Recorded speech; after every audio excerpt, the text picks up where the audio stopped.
Jelang penerapan pembatasan sosial berskala besar di Kota Prabu Muli, sosialisasi kepada masyarakat baik di Kota Prabu Muli maupun di luar kota harus dilakukan secara masif. Hal ini dilakukan agar saat penerapan berlangsung tidak ada kesalahan seperti di kota-kota lain yang terlebih dahulu menerapkan PSBB.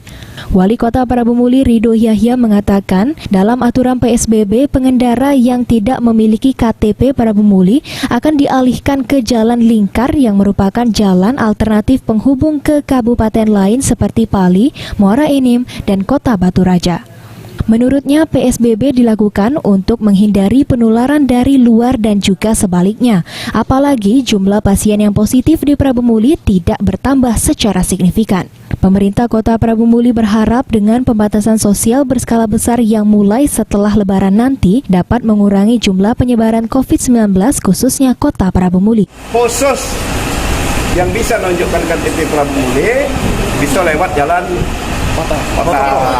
Untuk uang nak lewat kita suruh lewat lingkar supaya dia jangan tertular. Kaget sayang Prabu Muli sudah dingin, kaget dia tertular atau dia menularkan atau dia tertular kita. Kalau sebaliknya Pak, warga Prabu Muli pengen keluar juga tak nanti masalah.